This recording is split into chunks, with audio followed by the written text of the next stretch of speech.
آقا کریم علیہ السلام نے ارشاد فرمایا کہ کون ہے جو مجھ سے یہ کلمات لے اور ان پر خود عمل کرے اور پھر آگے ان لوگوں تک پہنچائے جو ان چیزوں پر عمل کرے۔ تو بہت سارے لوگ جھولیاں پھیلا کے آگے بڑھ جاتے، لیکن علم کے لیے جو حرص حضرت ابو ہریرہ کے سینے میں تھی اس وجہ سے انہوں نے پہل کی اور آگے بڑھ کے عرض کی حضور یہ خیرات میری جھولی میں ڈال دیجئے، میں خود بھی عمل کروں گا اور ایسے لوگوں تک پہنچاؤں گا بھی جو ان پر عمل پیرا ہوں۔ تو کہتے ہیں حضور نے میرا ہاتھ پکڑ لیا اور 5 چیزیں گنوائیں۔ پہلی بات میرے حضور نے ارشاد فرمائی، اتق المحارم تکن عابد الناس،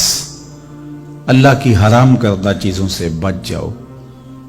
تم لوگوں میں سب سے بڑے عبادت گزار بن جاؤ گے۔ نیکی کرنا بہت اہم ہے، لیکن یہاں جو تعلیم دی گئی وہ گناہ سے بچنے کی ہے۔ ایک شخص رات کو 100 نفل پڑھ لیتا ہے، لیکن صبح اٹھ کے کسی کا حق غصب کرتا ہے، کسی کو گالی دیتا ہے، جھوٹ بولتا ہے، کم تولتا ہے، کم ناپتا ہے، اللہ کے احکام کو توڑتا ہے، اور دوسرا شخص ساری رات عشاء کی نماز کے بعد سویا رہا اور دن کو فجر کے بعد اس نے جھوٹ نہیں بولا، کسی کو تنگ نہیں کیا، اللہ کی مخلوق کو ضرر نہیں پہنچایا، تو شریعت ایسے شخص کو پسند کرتی ہے جو اللہ کی حرام کردہ چیزوں سے بچ جائے۔ نیکی کی توفیق مل جائے، نفلی عبادات میسر آ جائیں تو بڑی بات ہے، لیکن اس سے بڑی بات یہ ہے کہ اللہ کی حرام کردہ چیزوں سے بچا جائے۔ دوسری بات ارشاد کی، وَرْضَ بِمَا قَسَمَ اللَّهُ لَكَ تَكُنْ أَغْنَى النَّاسِ، اللہ کی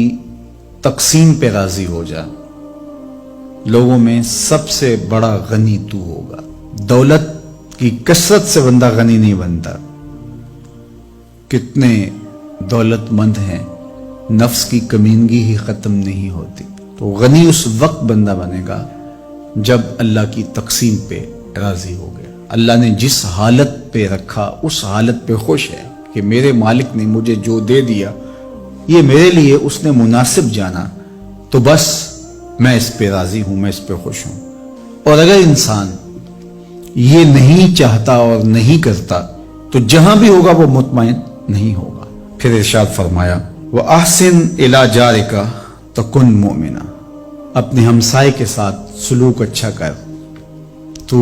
کامل مومن ہو جائے گا۔ جو آپ کا ہم سایہ ہے تو آپ کا سایہ شفقت کا اس پر پڑنا چاہیے۔ آپ کا ہم سایہ آپ کی طرف سے سخت دھوپ میں اذیت گوارا نہ کرے،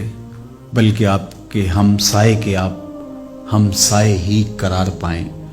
تو آپ کے ایمان کی کسوٹی یہ ہے، آپ کے مومن ہونے کا معیار یہ قرار دیا گیا کہ آپ اپنے ہمسایوں کے ساتھ کیسے ہو۔ چوتھی چیز،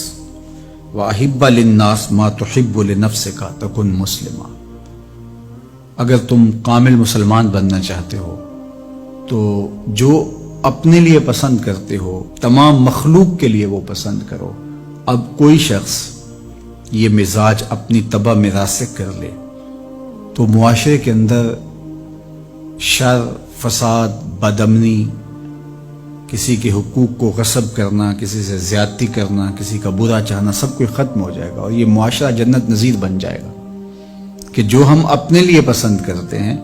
وہ ہم اپنے دوست کے لیے، بھائی کے لیے، ہمسائے کے لیے، عزیز کے لیے، رشتہ دار کے لیے پسند کریں۔ اور 5ویں بات، وَلَا تُكْثِرِ الضِّحْكَ فَإِنَّ كَثْرَةَ الضِّحْكِ تُمِيتُ الْقَلْبَ، ابو ہریرہ زیادہ ہنسا نہ کرو، زیادہ ہنسنے سے دل مر جاتا ہے۔ مسکرانا تو سنت ہے، مسکرانا حضور کی عادت تھی،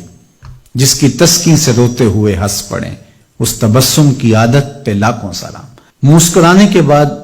اگلا مرحلہ دہق کا آتا ہے، لیکن دہق کبھی کبھی حضور سے صادر ہوا، اور کہا یہ حضور علیہ السلام سے صادر نہیں ہوا، تو کہے سے منع کر دیا گیا۔ دہق کبھی کبھی ہو اور تبسم آپ کی زندگی میں شامل ہو،